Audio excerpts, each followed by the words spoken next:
वृद्धाश्रम बादली पे मौजूद है। आज यहाँ के प्रोग्राम के विषय में बताइए। ये पाल समाज एकता मंच,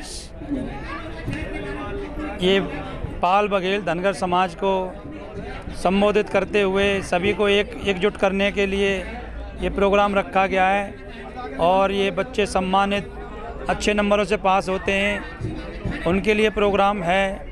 और बाकी बच्चों की शादी विवाह के लिए भी प्रोग्राम है। ये कोई गरीब कन्या की विवाह शादी के लिए भी प्रोग्राम है। ये सभी होशियार छात्र हैं, उनको पुरस्कृत करने के लिए। हाँ जी, बिल्कुल उनको गिफ्ट दिए गए हैं, इनाम दिए गए हैं ताकि पढ़ें और उत्साह बढ़े। अच्छा मानंद जी, आपके रामकिशन मानव सेवा ट्रस्ट की इस आश्रम को बहुत सारे हमने सुना है कि बघेल सब समुदाय ने, सब समाज ने, सब जातियों ने, सब धर्मों ने सहयोग दिया, लेकिन बघेल समाज का योगदान बड़ा उल्लेखनीय है। आज के प्रोग्राम में क्या बघेल समाज ने बढ़ चढ़कर इस मानव सेवी परोपकारी काम में कुछ योगदान के लिए बात करी? देखो, सभी समाज के लोग देते हैं, सभी समाज से चल रहा है ये किसी एक समाज का नहीं है और ये सभी समाजों का है।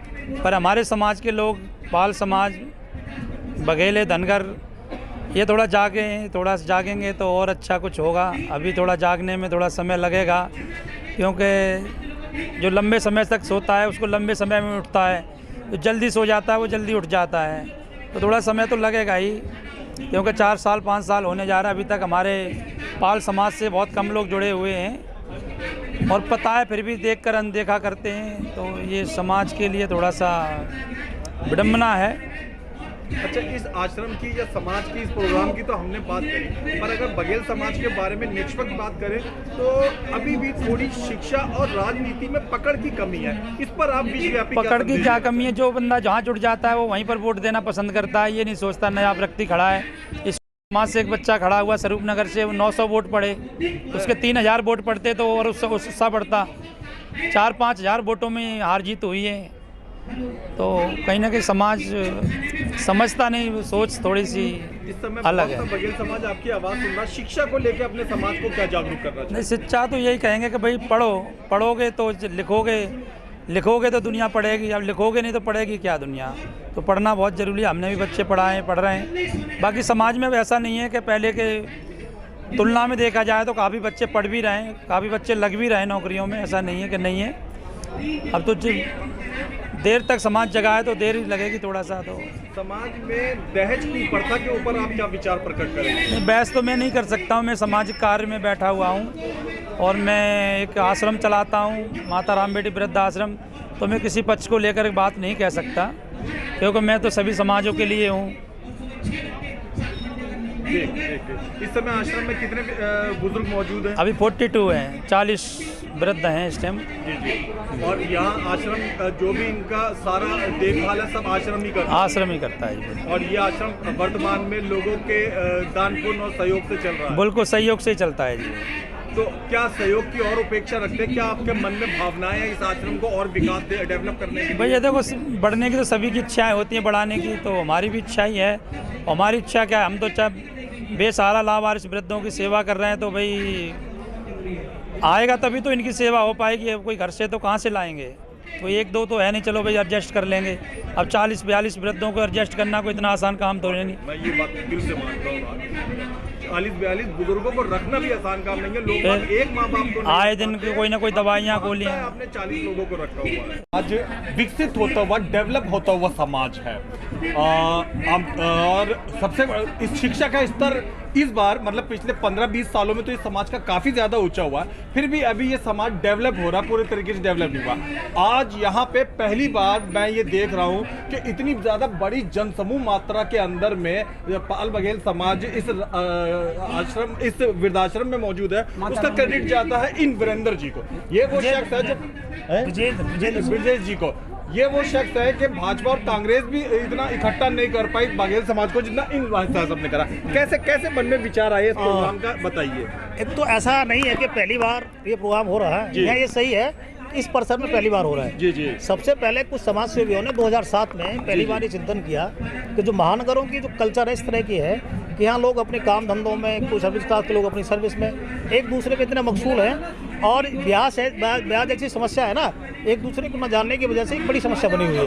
तो वो समाज से भी ने सोचा क्यों एक साल में कम से कम एक ऐसा प्लेटफॉर्म प्रोवाइड करें ताकि सब लोग इकट्ठे हों, समागम हो। ठीक है, तो ये पहला कार्यक्रम 2007 में रोशनारा गार्डन, अच्छा शक्तिनगर घंटाघर पे ही हुआ था। जी। उसके बाद में उसी कड़ी में लगातार 2019 तक ये कार्यक्रम होता रहा। 2020 का, 2021 का इसलिए नहीं हो पाया, कोविड की वजह से नहीं हुआ है, लेकिन जैसे ही हालात नॉर्मल हुए तो 2021 में ये 14वां कार्यक्रम है। ठीक है, और इस कार्यक्रम का समाज के लाभ की बात हम करें तो ये दिल्ली एनसीआर का एक ऐसा प्रमुख प्लेटफॉर्म है, ऐसा कार्यक्रम है कि जिसका लोगों को सालों साल पूरे साल इंतजार रहता है। और इस कार्यक्रम में दिल्ली एनसीआर के साथ साथ देश भर के कई स्टेट के लोगों का, मैंने देखा कि हाँ, मध्य प्रदेश और हाँ, राजस्थान कई के लोगों का आना जाना रहता है और सब लोग एक दूसरे से मिलते हैं, परिचित होते हैं। और जो भी समाज के मेधावी छात्र छात्रा हैं उनको भी सम्मानित करने का प्रोग्राम होता है, तो उनको प्रोत्साहित करना। और जो वैवाहिक समस्या है, रिश्ते बनाने वाली जो समस्या है, उसके लिए जो जरूरी इन्फॉर्मेशन है, बायोडाटा, वो प्रोवाइड कराना है और समाज का समागम कराना है। ये इसका मुख्य उद्देश्य है। अच्छा, आज का जो प्रोग्राम है उसमें सिर्फ दिल्ली एनसीआर या पूरे भारतवर्ष से लोग पता ये मेनली इस टीम में लोग तो दिल्ली एनसीआर से जुड़े हुए हैं, जी। लेकिन पार्टिसिपेशन की जहाँ तक बात है वो पूरे प्रदेश, मतलब पूरे देश भर के लोगों का रहता है इसमें। एट ए टाइम बात हम करें, कई बार तो 7-7, 8-8 का आधा स्टेट का, महाराष्ट्र, कर्नाटक, गुजरात, पंजाब, हरियाणा, उत्तराखंड, यूपी, है ना, ये तमाम, राजस्थान, ये एट ए टाइम 7-8 लोगों का इसमें पार्टिसिपेशन रहता है। और बाद में हम लोग इसकी पत्रिका निकालते हैं, सारे डाटा कंपाइल करके, वो पूरे देश भर में जाती है। अच्छा अध्यक्ष साहब, ये बताइए कि शिक्षा का स्तर बघेल समाज में पिछले 15 या 10 सालों में किस स्तर पे ऊंचा गया है? देखो, मैं समझता हूँ जहाँ तक शिक्षा का इस समाज के स्तर की बात है तो हाँ, ये बात ठीक है। पिछले 2.5-3 दशक पहले की बात करें जी, तो मामला काफ़ी बहुत पीछे था, बहुत पीछे। लेकिन आज की बात हम करें तो आज सम्मेलन और छात्रों को पुरस्कृत करता रहता है या लोगों को एजुकेशन के प्रति जागरूक भी करता है? नहीं, ऐसा नहीं है, ये तो साल का एक प्रोग्राम है। ठीक है। इसके बावजूद भी हम समाज से जुड़ी हुई जो समस्या है, सिर्फ समाज की नहीं, पूरी society, whole society, respect of हमारी अपनी स्पेसिफिक कम्युनिटी, हम लोग ऐसे इशूज़ को भी समय समय पर उनको उठा करके उसके सेमिनार करते रहते हैं, चर्चा करते रहते हैं, जो ओवरऑल देश और राष्ट्र के हित में है। इस परिचय सम्मेलन में लगभग कितने लड़का लड़कियों ने परिचय के लिए रजिस्ट्रेशन करवाया था? मैं समझता हूँ, अभी तो एग्जैक्ट डाटा मेरे पास नहीं है, लेकिन तकरीबन जो एवरेज पिछले वाले प्रोग्राम को रहता है तो करीब 750 प्लस 600-700 करीब बच्चों के टोटल बायोडाटा इसमें आते हैं। जी, फिर उसके हम कंपाइल करके मैगजीन निकालते हैं और पूरे वो मैगजीन पूरे देश भर में जाती है। अब अंतिम बात की तरफ आ रहा है, बघेल समाज आपको देख रहा है और लोग भी, सब समाज के लोग आपको देख, हजारों लाखों देख। अपने फिलहाल हम एक ही मुद्दे पे केंद्रित रहेंगे, बघेल समाज को आप जो लोग यहाँ नहीं आ पाए या जो किसी वजह से कमजोर है, उनको क्या संदेशा देना चाहेंगे, उनको क्या कहना चाहेंगे? मैं समझता हूँ कि आजकल जो सोशल मीडिया है जी, इतना स्ट्रॉन्ग प्लेटफॉर्म है, इस कार्यक्रम के बारे में भी मैं समझता हूँ पूरे देश भर में सूचना थी कि हाँ दिल्ली में कार्यक्रम हो रहा है। दिल्ली एनसीआर की हम प्रमुखता से बात करें तो बात अलग है कि लोग फिजिकली यहाँ नहीं आ पाए, लेकिन उनके जानकारी में है कि आज ये दिल्ली में कार्यक्रम हो रहा है। जी। और क्या रहा है, उनकी निश्चित रूप से उत्साह होगी कि कार्यक्रम कैसा रहा, किस रूप में रहा, किस तरह की उसकी परफॉर्मेंस रही। तो ऐसा नहीं है, सब लोग पूरी तरह से बेशक यहाँ नहीं है फिजिकली, लेकिन वो मन से इस कार्यक्रम के साथ जुड़े हैं। अच्छा, क्या वजह है, अंतिम बात की तरफ आ रहा हूँ, कि विभिन्न प्रकार के चुनाव हम फिलहाल दिल्ली पे रहेंगे, होते रहते हैं, पर बघेल समाज को बड़ी पार्टियों में थोड़ी अभी भी कम तवज्जो दी जा रही है। बघेल समाज राजनीति की तरफ कम सक्रिय है या पार्टियां अभी समाज की तरफ उतना ध्यान नहीं दे रही हैं? मैं समझता हूँ कि सिर्फ पार्टियों को दोष देना ही काफ़ी नहीं है, ये दोनों हैं। कुछ दोष पार्टियों का भी है, कुछ दोष समाज का भी है। मैं समझता हूँ कि दिल्ली की हम बात करें तो दिल्ली में जो हमारा समाज है, यहाँ मूल रूप से निवासरत लोग भी हैं, लेकिन ज़्यादा जो लोगों की है समाज के, वो अदर स्टेट से आए हुए लोग की ज़्यादा हैं। कोई 45 साल पहले आया, कोई 40 साल पहले आया, 45 साल पहले, 35-40 साल पहले, कोई 10 साल 15 साल पहले। तो लोग यहाँ आए, ज़्यादातर लोग अपने काम धंधे की तलाश में आए, तो उनकी प्रायोरिटी ये थी कि हम दिल्ली में आए हैं तो अपना रोजी का जुगाड़ करें। राजनीति तो एक, मैं समझता हूँ थोड़ा सा, हालांकि मैं इस बात से सहमत नहीं कि भरे पेट का ये चिंतन है, राजनीति एक अलग तरह का विषय है, इसको सोचना चाहिए। लफ्जों में पहले घर परिवार सेट हो जाए, फिर उस चक्कर में ये लोग पूरा समाज उत्सुक था। लेकिन आज की हम हालात की बात करें तो इस समाज पूरी तरह से स्थापित हो गया दिल्ली में। राजनीतिक रूप से स्थिति की बात करें तो निश्चित रूप से समाज यहाँ राजनीतिक रूप से पीछे है, लेकिन ऐसा नहीं है, शुरुआत हो गई है और यहाँ सारी पार्टियों में लोग अलग अलग जिम्मेदारी के साथ काम कर रहे हैं, चाहे वो कांग्रेस की बात करें, बीजेपी की बात करें, आम आदमी पार्टी की बात करें। हाँ, ये बात ठीक है कि पार्टियों ने तो तवज्जो समाज को देनी चाहिए थी, उस तरह की अब सरकारी नौकरियों में दिल्ली में आपके समाज की काफी भागीदारी बढ़ती जा रही है, अन्य राज्यों के विषय में क्या कहना पसंद करेंगे? नहीं, वो ऐसा नहीं है कि दिल्ली में है। दिल्ली में ऐसा लगता है कि दिल्ली, जैसे दिल्ली एक स्टेट की बात करें तो जितना एक स्टेट का डिस्ट्रिक्ट का एरिया होता है ना, वो पूरी दिल्ली का एरिया है। वो अलग बात है कि यहाँ 2-2.5 हज़ार करोड़ की संख्या रहती है, लेकिन एरिया लिमिटेड है। जी जी। तो यहाँ कुछ ऐसा लगता है, और यहाँ थोड़ा सा यहाँ का ओवरऑल जो एटमॉस्फेयर है थोड़ा एडवांस है। जी जी। तो यहाँ थोड़ा सा पढ़ाई लिखाई के मामले में यहाँ का जो बच्चा जो यहाँ शिक्षित है वो ज़्यादा अवेयर होता है, तो कोशिश करता है कब किस तरह की अपॉर्चुनिटी को कब अवेल करना चाहिए। जहाँ तक देहात क्षेत्र की बात है, क्योंकि ये समाज जो ना मुख्यतः देहात में रहने वाला समाज है और खेती पशुपालन के कार्यक्रम से के काम से जुड़ा हुआ है, तो वहाँ एजुकेशन के प्रति ऐसा नहीं है कि जानकारी नहीं है या उनमें जागृति नहीं है, लेकिन उनमें अभी इतनी जागृति नहीं है कि वो तय कर सके कि स्पेसिफिकली हमें किस फील्ड में जाना है और उस फील्ड में जाने के लिए उन्हें किस तरह की तैयारी, किस तरह के प्रयासों की ज़रूरत है। लेकिन अब ऐसा नहीं है, सामाजिक लेवल इस पर भी हर देश के हर कोने में, हर क्षेत्र में ऐसे सामाजिक संगठन खड़े हैं आज की तारीख में जो समाज को जोड़ने का, उसमें जागृति पैदा करने का, चाहे वो शिक्षा के विषय में हो, चाहे वो राजनीति के विषय में हो, या चाहे सामाजिक एकता के विषय में हो। तो वो ऐसा एक सिलसिला चल पड़ा है, लेकिन अभी थोड़ा सा एक जो मुकाम पर पहुँचने में जो समय लगा रहा था, काम है भी नहीं है। और मैं समझता हूँ कि अब वो दिन ज़्यादा दूर नहीं है। मैं समझता हूँ अगले 1-1.5 दशक में तो हमारे समाज की स्थिति भी कहीं ऐसी होगी कि जहां हम कह सकते हैं कि मुख्य धारा, देश में समाजों की मुख्य धारा की बात हम करें तो उसके आसपास हम अगले 1-1.5 दशक में अपने आप को स्थापित कर लेंगे। आज हम जहाँ खड़े हुए हैं वहाँ पे आपके एक बघेल भाई साहब 40 बुजुर्गों का एक वृद्धाश्रम चलाते हैं और बहुत नेक परोपकारी काम करते हैं। मैं उनसे पर्सनली जुड़ा हुआ हूँ, इस विषय पे आप उनके लिए क्या कहना चाहेंगे? मैं यहाँ कार्यक्रम कराने के पीछे एक उद्देश्य भी था कि ये आश्रम चलता है, और ये तो चलो की बात है कि इस आश्रम के संचालक वो हमारे समाज से हैं। बाकी तो इस तरह का काम करने वाला कोई भी व्यक्ति या किसी भी समाज से है, वो अपने आप में बड़ा पुण्य और महान काम कर रहे हैं। तालियां बजाओ, ये तो ताली बजाने वाली। और वो हमारे समाज के व्यक्ति ऐसे इस वाले गतिविधि के संचालक है, हमारे लिए फक्र और गर्व की बात है। ठीक है, हमने जहाँ तक हमारे दिमाग में ये था कि भाई ये कार्यक्रम, ये एक हमारा समाज, हमारे बीच में से एक भाई इस तरह की एक्टिविटी को संचालित कर रहा है, तो कहीं ना कहीं उसका खून का रिलेशन होने की बात है। हमारे समाज की प्राथमिक जिम्मेदारी ज़्यादा बनती है कि हम लोग उनको प्रोत्साहित करें और उनको इस संचालन में जो भी जरूरी जो चीज़ें हैं उनको जुटाने में मदद करें। जब लोग आएंगे जाएंगे तो उनको पता चलेगा कि इस तरह की गतिविधि भी यहाँ होती है, और जो व्यक्ति इसको संचालित कर रहा है वो हमारे ही बीच में से है। बहुत बढ़िया। बाकी तो ये काम किसी एक जाति दायरे में समेट देना छोटी बात, बिल्कुल भी। ये 40 बुजुर्ग ये अलग अलग समाज के हैं। जिस समय वो आदमी इनके खाना खिलाता है वो आदमी बघेल नहीं होता, वो नेक आदमी होता है। वो तो बस हाँ, उससे जाति का कोई ताल्लुक नहीं है। ये गिरिराज पहलवान जी हैं, बघेल समाज के हैं, और आज जो यहाँ पे लोगों ने अपने अपने विचार प्रकट किए, सबसे क्रांतिकारी और ओजस्वी विचार इन्हीं के रहे। पहले मैं ये कहना चाहूँगा कि हम इस समय माता राम बेटी मानव आश्रम है, यही वो राम बेटी जी हैं जिनके नाम पे आश्रम है, इनके विषय में कुछ कहिए। पहले ये हमारे बीच में जो माता श्री खड़ी हैं, ये एक जीती जागती लोक माता देवी अहिल्याबाई की अंश हैं, और इन्होंने यहाँ पर एक चूल्हा है पास में ही माटी का, यहाँ पर अभी भी 80 साल की उम्र में यह माता जी 40 लोगों का खाना 1 घंटे में बना के खिलाती हैं। तो इन्होंने एक पहल चालू की, फिर इनके पुत्र या इनके रिश्तेदारों ने इस पहल को आगे बढ़ाया। माननीय मेरे पंडित जी और जेडी जी, काफ़ी लोगों ने संघर्ष करके 30 साल से जो सपना सोचा, तो उसका एक जीता जागता स्वरूप है माता राम बेटी मानव सेवा ट्रस्ट। तो लोक माता देवी अहिल्याबाई ने हमें सिर्फ एक ही बात सिखाई है कि भाइयों, मानवता के लिए काम करो, इंसानियत को आगे बढ़ाओ। इसलिए आपने देखा होगा इस ट्रस्ट में मैं भी घूम के आया, करीबन 45 बुजुर्ग यहाँ पर आराम करते हैं जो मानवता में सभी जातियों से हैं, और काफ़ी हमारी माताएं हैं बूढ़ी बूढ़ी जिनका कोई नहीं है इस दुनिया में। तो उसका यह माता राम बेटी मानव सेवा ट्रस्ट है। और जितने भी मेरे पाल बघेल समाज के जो सामाजिक कार्यक्रम करते हैं वाटिकाओं में, उनसे निवेदन करना चाहूँगा, आप अपने कार्यक्रम माता राम बेटी मानव सेवा ट्रस्ट पर करें और निःशुल्क करें। यहाँ पर कोई फीस नहीं ली जाती, और इस काम को आगे बढ़ाने में आज से गिरिराज पहलवान की पूरी टीम यहाँ पर सेवा देने के लिए उपस्थित रहेगी। अगर हमारा सौभाग्य हुआ तो हम किसी गरीब कन्या, जो 4-5 बहनें हैं जिनके पिता नहीं है, उस कन्या का विवाह पाल बघेल युवा संगठन के माध्यम से माता देवी राम बेटी मानव सेवा ट्रस्ट के आशीर्वाद से यहाँ पर करेंगे, जिसका कन्यादान हमारी माता श्री करेंगी। बहुत बढ़िया, बहुत तालियां होनी चाहिए इस बात के।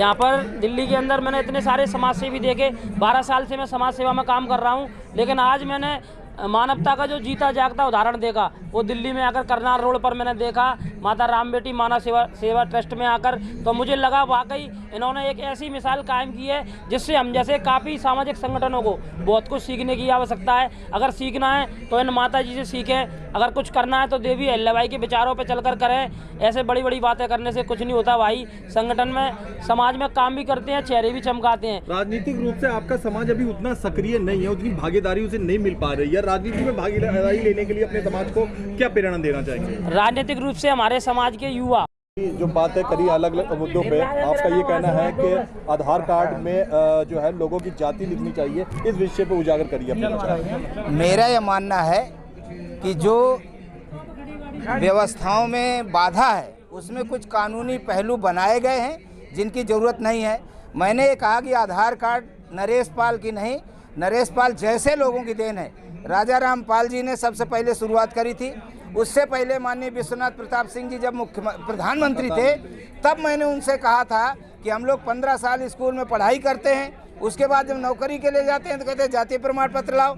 पढ़ने में मेरा पैसा लगा है, नौकरी के लिए हमने पढ़ा है, तो जहाँ जितना संभव होगा जो फ्री में काम होना चाहिए उसके 10,000 15,000 से लेकर 50,000 तक लोग दे रहे हैं, जो कि उनका बहुत बड़ा नुकसान है। अगर मेरा नाम नरेश चंद पाल, पिताजी का नाम श्री दातादीन पाल, मैं ग्राम पारादान, जिला फतेहपुर, उत्तर प्रदेश का रहने वाला हूं, इतना लिखा है, उसके बाद मेरी जाति गडरिया हिंदू लिख दी जाए और कैटेगरी में ओबीसी लिख दिया जाए तो शायद मुझे नौकरी के टाइम ये ज़रूरत नहीं पड़ेगी। और ये मैं अपने लिए नहीं कह रहा, ये सब के लिए कह रहा हूँ। क्यों? जब आप देखते हैं कि गरीबों के लिए जो प्रोग्राम बनाए जाते हैं उनमें अधिकांशतः गरीब वो होते हैं जिनका प्रमाण पत्र बना होता है, और प्रमाण पत्र उनका बना होता है जो रिश्वत देते हैं, जो वास्तव में गरीब नहीं है, हाँ, जिनके जेब में बटुए में पैसे होते हैं। तो जो गरीबों की योजना गरीबों तक पहुंची नहीं, क्योंकि आधार कार्ड रोज बदला नहीं जा सकता। अगर उसी में सारा कुछ लिख दिया जाए, कुल संपत्ति, पैतृक संपत्ति पिछले साल की आए, तो जितने लोग जब स्कूल में एडमिशन होता है गरीब बन जाते हैं, और जब पुल का ठेका मिलना होता है तो करोड़पति बन जाते हैं। वो सीमाएं खत्म हो जाएं, और जो जाति के लिए बार बार लोग चक्कर लगा रहे हैं। आज के प्रोग्राम पे प्रकाश डालिए। आज का प्रोग्राम ये चूँकि 14 साल से लगातार हो रहा है, पाल बघेल समाज ने ये प्रोग्राम जातियों की जागरूकता के लिए किया है। हालांकि इसका राजनीतिक लोग भी यहाँ पे आते हैं, सामाजिक लोग आते हैं। सबसे पहले होता है कि जो समाज के बहुत पिछड़े लोग हैं उनकी मदद की जाए, तो उसके तहत यहाँ पर जो युवक युवती परिचय सम्मेलन होता है कि एक दूसरे के पास जाकर अपनी बात कर लें। और शादी के लिए भी पहले तय हुआ था कि शादियाँ यहाँ कराई जाएंगी, लेकिन अभी तक ऐसा संभव नहीं हुआ है, और धीरे धीरे मैं समझता हूँ आगे हो जाएगा। जी, अपने बारे में बताइए। मेरा नाम जयराम सिंह बघेल है और मैं मंगोलपुरी दिल्ली में रहता हूँ। सामाजिक कार्यकर्ता हूँ और समाज के लिए संपूर्ण भागीदारी रखता हूँ। साल से ये कार्यक्रम चल रहा है, ये 14वां कार्यक्रम था, और दिल्ली में कई जगह कार्यक्रम हुए, लेकिन आज ये मेन जगह इसलिए चुनी गई कि यहाँ पर माता राम बेटी मानव सेवा ट्रस्ट है, यहाँ पर वृद्धा आश्रम का यहाँ वो रहता है, लोगों की सेवा करना हमारे समाज का भी काम है। तो इसलिए ये चुना गया स्थान कि जिससे यहाँ दिल्ली के लोगों को ये पता लग जाए कि यहाँ पर एक आश्रम है जहाँ हम लोगों को वहाँ भी सेवा देनी चाहिए। इसलिए ये कार्यक्रम यहाँ किया गया है, और मैं चाहता हूँ और मैं समझता हूँ कि आगे भी हमारा समाज अधिकांश प्रोग्राम यहीं पर करेगा। और जो यहाँ वृद्धा आश्रम के लिए जो सुविधाएं हैं और जो नहीं हैं, भरसक प्रयास हमारी ये संस्था करने जा रही है और करेगी, ये विश्वास है। बहुत बढ़िया। आप कहाँ से आए? मैं दिल्ली से आया हूँ। मेरा नाम हरपाल सिंह धनगर है और राष्ट्रीय महासचिव ऑल इंडिया धनगर समाज महासंघ दिल्ली। हमारा ये संगठन लगभग 30 साल से धनगर आरक्षण की लड़ाई लड़ रहा है। उत्तर प्रदेश में धनगर 1950 से अनुसूचित जाति की सूची में अधिसूचित है, परंतु हमारे समाज ने धनगर शब्द को छोड़ करके पाल और बघेल अन्य टाइटल अपना लिए, जिससे धनगर की पहचान मिट गई। अब हम पुनः उस पहचान को जीवित करने के लिए निरंतर प्रयासरत हैं। अनेक बच्चों को धनगर का लाभ दिलाने के लिए प्रयासरत हैं और बच्चे सफल भी हो रहे हैं। अभी लगभग 4 सांसदों ने लोकसभा में हमारी धनगर की आवाज़ उठाई है, और भी सांसद उठाएंगे। और हमारा धनगर का आरक्षण जो है उत्तर प्रदेश के अलावा लगभग 9-10 राज्यों में एसटी की सूची में अधिसूचित है और धनगर के स्थान पर धनगढ़ कर दिया गया है। जबकि धनगर नाम की जाति जो है कोई धरती पे नहीं पाई जाती, किसी जनगणना में नहीं पाई गई, परंतु धनगर संपूर्ण भारत में पाया जाता है। इसलिए हमारा प्रयास रहेगा कि हर राज्य में जिस सूची में अधिसूचित है वो लाभ हमारे समाज को मिलना चाहिए और हम अंतिम समय तक प्रयास करते रहेंगे। ऐसे सामाजिक सम्मेलनों के माध्यम से भी हम अपनी आवाज़ को उठाते रहेंगे। पहले इन सम्मेलनों में केवल पाल और बघेल शब्द होता था, लेकिन आप देख रहे हैं कि अब धनगर भी साथ में लिखा हुआ है। हमारे लोग जानने लगे हैं कि धनगर हमें, हमारे अलावा कोई और जाति नहीं है, क्योंकि हमने जो पौराणिक हमारे शास्त्र नहीं है, जो सामाजिक वैज्ञानिक हैं, जो उन्होंने लिखा है वो हमने तथ्य ढूंढ करके कोर्ट के सामने दिए। कोर्ट में लगभग 16 मुकदमे विरोधियों ने हमारे हाई कोर्ट में डाल रखे हैं, एक मुकदमा सुप्रीम कोर्ट में है और हम उनका सामना जो है बड़ी दृढ़ता के साथ, साक्ष्यों के साथ कर सकता है और ये जान सकता है कि समाज उतना अनडेवलप नहीं है जितना कि शब्दों में कहा जाता है। ये व्यक्ति अपनी मेहनत से और अपनी बुद्धिमत्ता से इन्होंने पढ़ाई करी, एग्जाम पास करा और आज दिल्ली के अंदर एक सरकारी विभाग में उच्च पद पर आसीन है। अपने विषय में बताइए। सभी लोगों को धर्मवीर बघेल का नमस्कार और मैं बहुत बड़ा शुक्रगुजार हूँ कि आज आपके माध्यम से मैं ये कहना चाहता हूँ कि जो मेरा पाल बघेल धनगर समाज है ये काफ़ी प्रचुर मात्रा में हर मंडल में, हर विधानसभा में, हर संसदीय क्षेत्र के अंदर रहता है।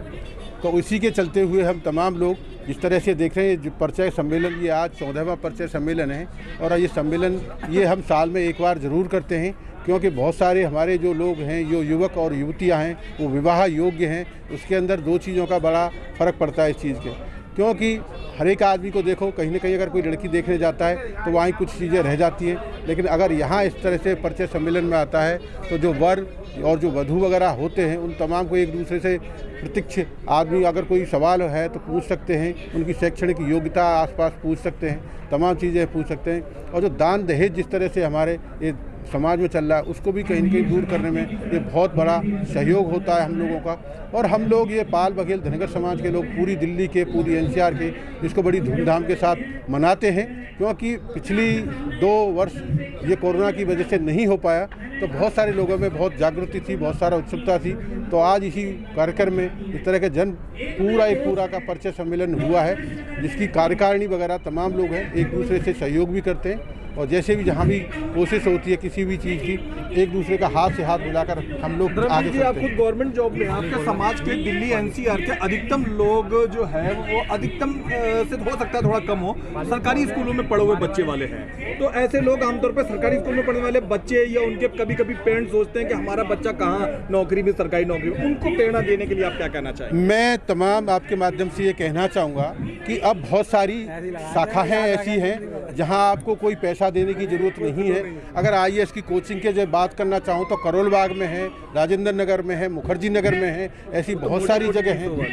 वो तो मोटी फीस नहीं, मोटी फीस वाले नहीं हैं। अभी बहुत सारे, जैसे अगर आप मेरी बात माने तो मेरे बेटे ने भी IAS की कोचिंग करी है और मेरी बेटी ने भी करी है और मेरी बेटी भी आजकल UK में एक क्वीन मैरी यूनिवर्सिटी में एज ए प्रोफेसर काम कर रही है। तो सब चीज़ ये बदौलत यहीं से है, करोल बाग की ही देन है। और मेरा बेटा जो है आज पॉलीस्टार एक बहुत बड़ी कंपनी है जापान की, मेरा बेटा भी जापान में है। तो ये सब चीज़ें आपकी शैक्षणिक क्षमता पे ही ऊपर डिपेंड करती हैं। और मैं कहता हूँ कि आप बल और जो बुद्धि है, क्योंकि IT का माध्यम ही आजकल ऐसा, नावेद जी, एक ऐसा प्रोग्राम है ये और ऐसा फील्ड है कि जहाँ न कोई पैसे की सीमा है न कोई काम की सीमा है।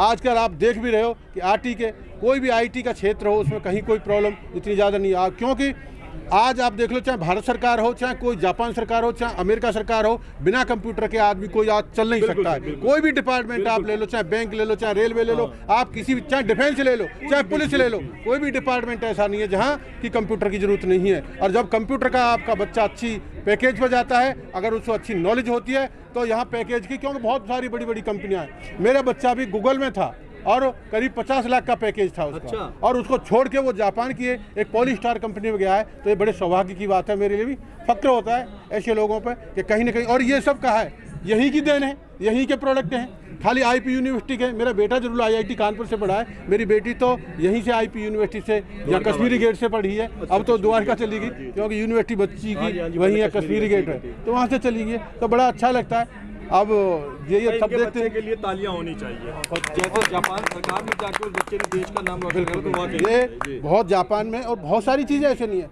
हम लोग देखते ही हैं। मैं भी रहा हूँ यूके में, मैं गया था, मेरा एक सौभाग्य ऐसा बचा, मेरी बेटी यूके में, तो मैं भी 3 महीने के लिए वहाँ गया था। तो हम भारतवर्षियों को, मैं आपको याद दिलाना चाहता हूँ कि हम भारतवर्षियों के लिए एक बहुत अच्छा स्पेशल पैकेज और बहुत मान सम्मान की बात होती है। वो कहाँ से कहते हैं कि कहाँ से आए हो जी, इंडिया से, बोला या we are proud of India. आप जापान में जाओ तो जापान में ये होता, आप यूके में होते हो तो यूके वाले बोलते हैं। तो कहीं ना कहीं भारतवर्ष ने ऐसे एक मुकाम हासिल कर लिया है कि अंतर्राष्ट्रीय पटल पर एक जबरदस्त धमक भारतवर्ष ने दे रखी है। और भारतवर्ष ने ही नहीं कि आप देखो आईटी सेक्टर के जो लोग, आप बताओ, अब जो अनिल गर्ग था जिसने टॉप की थी आईएएस, उसने भी छोड़कर आईएएस की नौकरी को छोड़कर, जहाँ एक बहुत बड़ा सपना होता है लोगों का कि मेरा बेटा आईएएस है, उस आईएएस को बिल्कुल नंबर 1 पे हमारे में सेवाएं हैं मानी जाती हैं, उसको छोड़ के और वो अमेरिका में गूगल में ज्वाइन हो गया।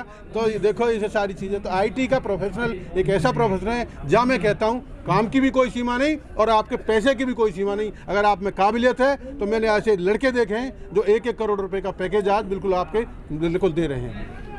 Thank you. Karnal bypass road पर राम बेटी वृद्धाश्रम में, जो बिल्कुल आप अगर चौक पर देखते हैं बाईपास रोड पे, तो राधा कृष्ण की मूर्ति, आज वहाँ पर एक प्रोग्राम हुआ, क्या हुआ क्या नहीं इस विषय में बताएंगे हमें ये रमेश जी, डॉक्टर रमेश साहब, पहले आप दर्शकों को अपने विषय में बताइए। मैं डॉक्टर हूँ पेशे से और दिल्ली के एक हॉस्पिटल में काम करता हूँ। मैं मेडिकल टीचर हूँ और ये कार्यक्रम जो है ये पाल बघेल धनगर समाज के युवक युवती परिचय सम्मेलन से संबंधित है और छात्रा सम्मान समारोह होता है। ये पिछली 14 सालों से लगातार हो रहा है और अभी कोरोना के टाइम प्रतिभावान छात्र होते हैं उनको जो बच्चे यहाँ 70% से अधिक मार्क्स लेते हैं या किसी प्रोफेशनल कोर्स में अध्ययनरत हैं, क्वालिफाई करते हैं, या किसी और खेल प्रतिभा में जिनका रुझान है वहाँ पर कोई मेडल लेते हैं, उनको सम्मानित करने का, उनको मनोबल बढ़ाने के लिए ये कार्यक्रम होता है। और साथ में शादी जो के बच्चे होते हैं उनका परिचय सम्मेलन होता है और इसी के साथ साथ में समाज की जो प्रतिभाएँ हैं, जो लोग हैं, उनका आपस में मिलना जुलना होता है। अच्छा, तो पाल बघेल समेत जो दिल्ली में रहता है, ये एनसीआर में थोड़ा बिखरा सा अनाधिकृत कॉलोनी में, कहीं की डीडीए कॉलोनी में कहीं पे, तो उसको एकजुट करने के वास्ते ये परिचय सम्मेलन समारोह, हाँ, वो एकजुट भी होता है। और साथ में चूँकि दूर दराज से लोग आए हुए हैं जो आपस में शादी ब्याह जैसी चीज़ों में दिक्कतें उनको ज़्यादा होती है, तो चूँकि अभी हमारा जो भारतवर्ष है वहाँ अभी भी जातियों में शादियाँ होती है, तो उस हिसाब से लोगों को परेशानी होती है। कोई कहीं से आया हुआ, किसी प्रदेश से आया हुआ, तो उनको इस प्रोग्राम के माध्यम से अपने बच्चों का शादी संबंध ढूंढने में आसानी थोड़ा होती है। हम इसके बाद एक मैगजीन बनाते हैं, उस मैगजीन में उनका परिचय पूरा छापते हैं और उसके बाद उसको ऑनलाइन मैगजीन को डाल देते हैं, या लोगों को पत्रिका मुफ्त में दी जाती है, जो लोग यहाँ पर रजिस्ट्रेशन कराते हैं उनको घर में भेज दी जाती है। इस तरह लोगों के पास आपका समाज डेवलप होता हुआ समाज है और मैंने देखा उसमें कुरीतियाँ कम है और समाजों के मुकाबले में, लेकिन शिक्षा का थोड़ा सा अभी बढ़ता हुआ स्तर है। शिक्षा पे अपने समाज के लोगों को क्या कहना चाहेंगे? शिक्षा के लिए कहना चाहिए, शिक्षा तो विकास की जननी है दुनिया में, जो भी प्रोग्रेस शिक्षा से होती है।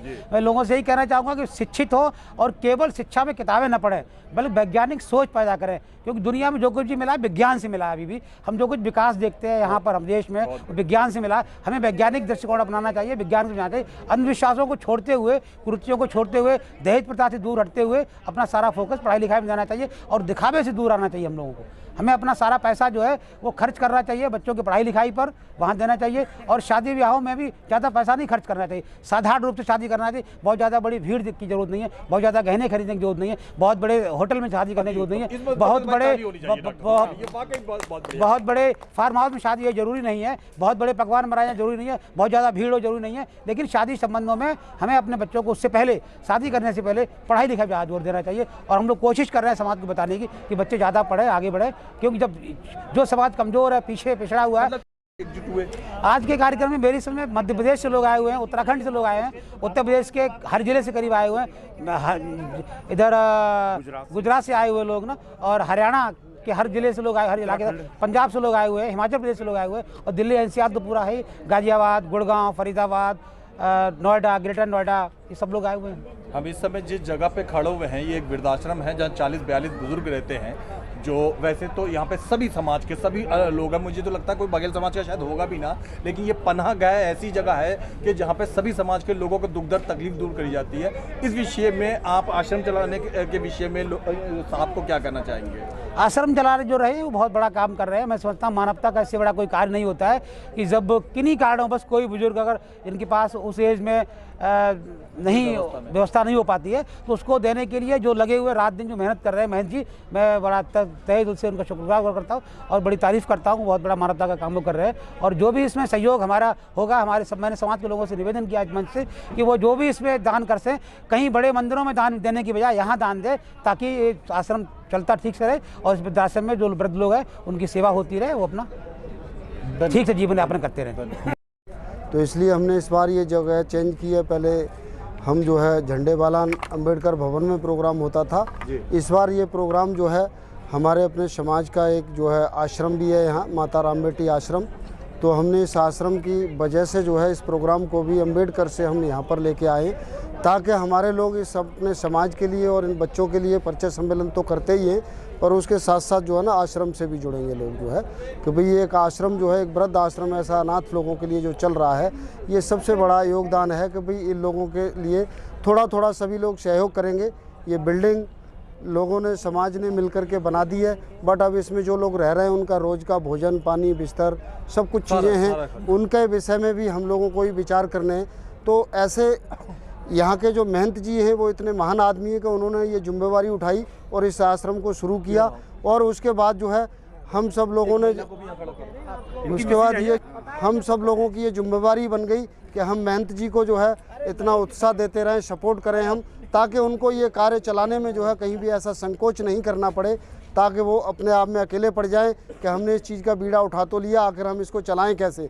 तो मैं उन महंत जी को भी उनका धन्यवाद करता हूँ और उनकी जो है शाबाशी है ये, और हम सब लोगों की उनके साथ भी ऐसी सपोर्ट रहेगी कि उनको कभी भी ये सोचने की ज़रूरत नहीं है, उन्होंने ये बीड़ा उठाया है तो हम सभी समाज के लोग जो है एकजुट होकर के सहयोग करते रहेंगे और समय समय पर उनके साथ खड़े रहेंगे ताकि उन वृद्धों को जो है रखने में संभालने में किसी भी तरह की कोई समस्या ना आए। महाराज जी को 17 साल से आप इस संस्था में कार्यरत हैं, आपकी संस्था कार्यरत है 17 साल से। 17 साल पहले और अब देखते हैं आप, आज अगर हम आज की बात करें 19 दिसंबर की, क्या फ़र्क महसूस करते हैं, कितनी प्रगति महसूस करते हैं आर्थिक रूप से, राजनीतिक रूप से, रोजगार रूप से? हम जो है जब हमने ये संस्था शुरुआत की थी तो हमें बहुत कुछ सोचना पड़ता था कि कैसे हम खान पान की व्यवस्था करेंगे, कैसे टेंट की व्यवस्था करेंगे और कैसे जिन लोगों को मंच पर बुलाया जाता है उनको हम संभालेंगे और उनको हम मान सम्मान देंगे, क्योंकि हमारे पास फंड की बहुत बड़ी दिक्कत थी। शुरुआत में लोगों के पास इतना पैसा भी नहीं था, फंड भी नहीं था और हमारे साथ इतने लोग भी नहीं जुड़े हुए थे। तो हमने जब शुरुआत की थी तो उसमें सबसे बड़ी हमारी भूमिका जो है हमारे डॉक्टर रमेश पाल जी की रही, जो इस समिति के महामंत्री जी हैं। पैसा है या नहीं है, लोग हैं या नहीं है, इन्होंने जो है अपनी घोषणा कर दी कि ये प्रोग्राम इस डेट में होगा तो होगा, और हम लोग जो है इनके साथ सभी जो है कंधे से कंधा मिला के चलते रहे और इनके साथ जुट करके, और आज हम इस तक पहुँचे। हर साल जो है ना इस प्रोग्राम के अंदर प्रोग्रेस होती जा रही है और आज की डेट में हमें ये बिल्कुल भी नहीं सोचना पड़ता है कि पैसा कैसे आएगा, व्यवस्था कैसे बनेगी, लोग कहाँ से आएंगे। आज मंच के ऊपर भी हमारे साथ इतने लोग होते हैं जो कि हमें उनको 2-2 मिनट का समय देने के बावजूद भी हमारे कुछ लोग नाराज़गी में रह जाते हैं कि भाई हमें तो बोलने का मौका नहीं मिला या हमें समय नहीं दे पाए जो है ना। तो हमारे साथ जो है इस प्रोग्राम के अंदर केवल दिल्ली NCR नहीं, इस प्रोग्राम के अंदर पूरे भारत से जो है ना हर प्रांत से एक दो आदमी तो जुड़े ही जुड़े हैं, पर दिल्ली NCR में तो पूरी में जो है इसका प्रचार है और बाहर से बहुत दूर दूर से लोग, बॉम्बे से, राजस्थान से, हरियाणा से, हैदराबाद से, बहुत जगह से लोग आते हैं। शाम को ही उनके फ़ोन आने लग जाते हैं कि जी हमारी रुकने की व्यवस्था या नहाने धोने की कैसी व्यवस्था है, तो हम उनकी वो भी व्यवस्था एक दिन पहले से करा के रखते हैं कि आप लोग आइए, मोस्ट वेलकम, आपको हर तरह की व्यवस्था मिलेगी, खाना पीना, नाश्ता, नहाना धोना सब यहाँ पर व्यवस्था मिलेगी। संस्था को मजबूत और एकजुट करने के लिए अध्यक्ष साहब के आपकी क्या भूमिका रही? संस्था को अध्यक्ष मजबूत करने के लिए जो है हमारे अध्यक्ष साहब जी की भूमिका रही कि अध्यक्ष साहब ने जितने भी लोग हैं, जिन जिन समितियों के, जिन जिन धर्मशालाओं के, सभी लोगों को जो है ना इन्होंने डोर टू डोर जा कर के एक दूसरे से मिले हैं और उनको सबको इनवाइट किया है और उन लोगों को बुलाने का काम किया है। तो सभी लोग अध्यक्ष जी के सहयोग से यहाँ पर पहुँचे हैं और यहाँ हमने पहली बार प्रोग्राम किया था तो कुछ लोगों के मन में शंका थी कि ये प्रोग्राम आपने जगह चेंज कर दी है तो प्रोग्राम में भीड़ नहीं हो पाएगी, फ्लॉप हो जाएगा, पर हमें ये बहुत भरोसा था क्योंकि हम 10 दिन से लगातार मैंने अपनी एक 7 सीटर गाड़ी को जो है इस प्रोग्राम के लिए ड्राइवर, गाड़ी और उसके साथ समाज के 4-6 लोग जितने गाड़ी में आ सकते हैं उनको फ्री छोड़ा हुआ है कि आप पूरे हर एरिया में लोगों के लिए पंपलेट बांटो, कार्ड बांटो लोगों के साथ जो है ना जुड़ो, इस काम में जुड़ करके आप ज़्यादा से ज़्यादा लोगों में जो है ये आप जो है प्रचार करिए, ताकि ये प्रोग्राम पहली बार हो रहा है, बट किसी को भी ऐसा महसूस न हो कि उस जगह चेंज करके और इन्होंने प्रोग्राम को यहाँ किया तो प्रोग्राम इनका फ्लॉप हो गया, भीड़ नहीं आई या लोग नहीं आए। तो ये हमारा प्रयास कामयाब रहा। इसमें हमारी जो समिति के लोगों ने और सबने, हमारे अध्यक्ष जी ने एरिया वाइज हमने बांट दिए थे, भाई गुड़गामा कौन देखेगा, नोएडा कौन देखेगा, पानीपत कौन देखेगा, सोनीपत कौन देखेगा, दिल्ली के भी area, north Delhi, south Delhi, west Delhi, east Delhi के हिसाब से एरिया वाइज कमेटी को बांटा हुआ था कि हर एरिया में एक एक गाड़ी जाएगी 4-6 लोगों को लेकर के। कोई भी आदमी ऐसा वंचित न रह जाए कि ये प्रोग्राम हुआ और हमें इसका पता ही नहीं लग पाया। तो हमारे कुछ लोग जो है शिक्षित लोग हैं जो व्हाट्सएप पे, फेसबुक पे जिन पर चलते हैं, तो धनगर समाज युवक युवती परिचय सम्मेलन होने जा रहा है और इसमें ज़्यादा से ज़्यादा संख्या में लोग जाएं। और हम लोगों के लिए यहाँ पर जो है सुबह से चाय पकौड़े का नाश्ता और उसके बाद लंच का व्यवस्था पूरी रखते हैं। सभी को बोलते हैं अपने घर बार को उस दिन लॉक कर दीजिए और अपनी फैमिली के साथ, बच्चों के साथ आइए। आप यहाँ पर जो है प्रोग्राम को एंजॉय करें और ज़्यादा से ज़्यादा अपने बच्चों को भी दिखाएं कि हमारे समाज के लोग भी हैं और अपनी ताकत का ये एहसास हो आप लोगों को कि हम इस दिल्ली शहर में हिंदुस्तान की राजधानी है, इसमें भी हमारी जनसंख्या इतनी है कि आज एक दिन एक कोने में प्रोग्राम करने से इतने लोग इकट्ठे हो सकते हैं। तो अगर पूरे देश में कितना आदमी होगा हमारे समाज का। और ये केवल जो है हमारे समाज का ही प्रोग्राम होता है, इसमें पाल बघेल धनगर समाज टाइटल लगाए जाते हैं, पर एक सिर्फ जो है ये गडरिया जाति के ही लोग हैं जो कि इस प्रोग्राम में आते हैं और कोई अन्य जाति का लोग नहीं होता है। कोई इक्का दुक्का किसी पार्टी का आदमी आ गया कोई सम्मान देने के लिए तो अलग बात है, नहीं तो यहाँ पर टोटल जो है गडरिया समाज के लोग होते हैं। सभी लोगों के सहयोग से ये प्रोग्राम चलता है। जय हिंद, जय भारत, धन्यवाद। अपनी यूनियन बनाएं और प्रोग्राम में भाग लें और आगे जैसा भी कोई भी कार्य होगा, जहाँ जहाँ भी ऐसी सामाजिक संस्थाएं चलेंगी, राजनीतिक संस्थाएं चलेंगी, जो भी कोई कार्य होगा तो उसमें महिला और जेंट्स दोनों ही मिला करके अगर काम करेंगे तो काम की गति अपने आप में दिन दोगुनी रात चौगुनी होगी। तो इसी तरीके से धीरे धीरे हमारी महिलाएं भी सक्रिय होती जा रही हैं। आज जैसे मैडम को पहली बार ये बोलने का मौका मिला, आपने इनसे पूछा तो ये शायद उससे पहले मन में सोच रहे होंगे कि क्या बोलेंगे और कैसे बोलेंगे। तो ये कोई भी काम है, किसी भी तरह का काम है, चाहे एजुकेशन का काम है, चाहे किसी कारीगरी का काम है, चाहे किसी इंडस्ट्री का काम है, चाहे कोई बिजनेस है, हर काम को सीखने के लिए तो आदमी को सीखना ही पड़ता है कुछ समय तक। तो ऐसे ही ये सामाजिक कार्य हैं या मंच हैं, इनमें भी आदमी को बोलने के लिए जो है ना अंदर से प्रिपेयर होना पड़ता है। और जब तक 2-4 बार बोलेगा, उसके समाज में संस्थाएं होती रहेंगी, सभाएं लगती रहेंगी, मौके मिलते रहेंगे, तो सब बोलना सीख जाएंगे, सबको बोलना आ जाएगा, सब नेता बन जाएंगे। तो नेता बनने के लिए जो है ना मैं ऑर्गेनाइजिंग सदस्य हूँ इस संस्था का, सन 2006 से ही हूँ मैं।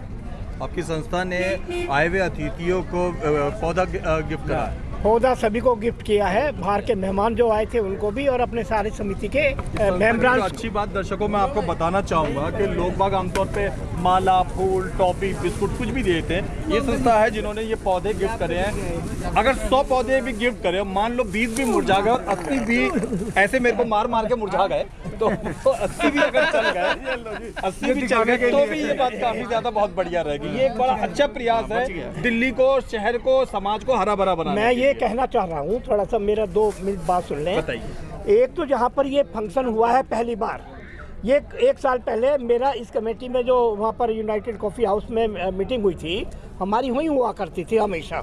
तो मैंने ही सुझाव दिया था कि ये मंदिर में मैं 2-3 बार संस्था मैं करा चुका हूँ, बहुत बढ़िया जगह है।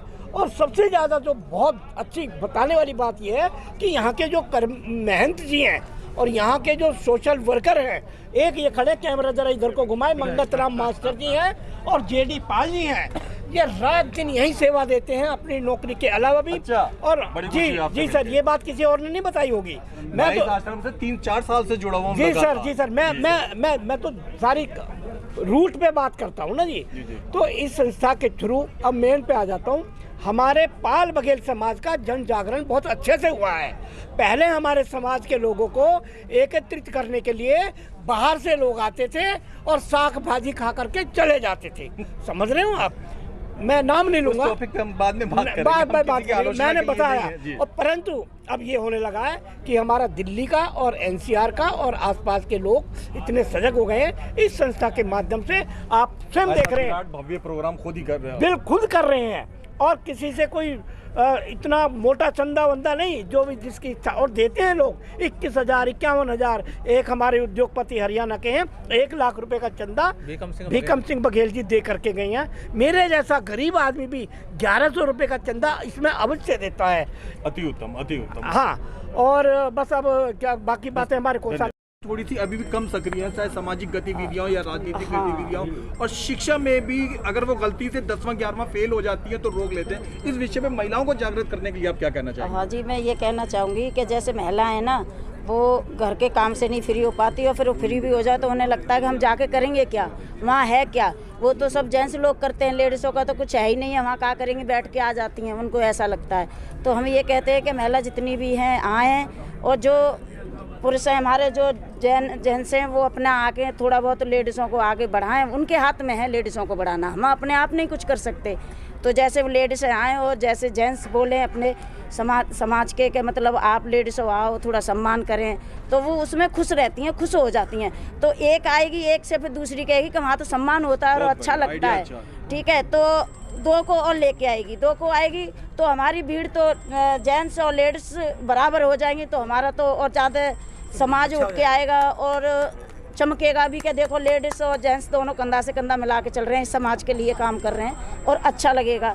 तो हम तो यही कहेंगे कि जैसे साहब, महिलाओं को अपने संगठन में जोड़ने के लिए आप क्या विचार रखते हैं? बहुत से हजारों लोग आपको देख रहे हैं, जो नहीं आ पाए हैं वो भी देख रहे हैं, क्या कहना चाहेंगे? महिलाओं में संगठन में जोड़ने के लिए हम वाकई में इस चीज़ में पीछे चल रहे हैं। बाकी हमारी कुछ महिलाएं सक्रिय हैं, और लोग जो है अभी समाज में सोचते हैं हम चले गए तो हमारे जाने से काम हुआ।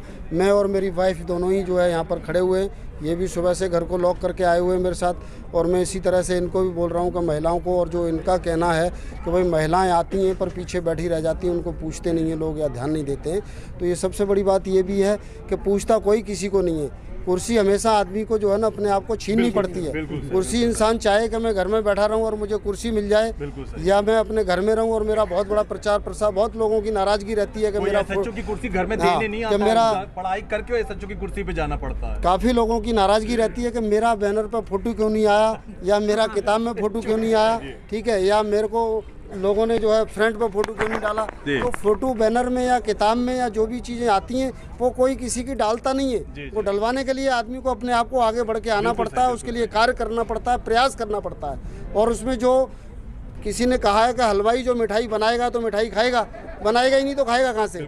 अगर कोई दूसरा बनाएगा और वो खाने की लालसा रखेगा, उसमें हाथ बटाएगा नहीं, तो वो तो बैठा इंतजार ही करता रहेगा। तो इसी तरीके से ये प्रोग्राम है। महिलाओं से भी मेरा कहना है कि ज़्यादा से ज़्यादा संख्या में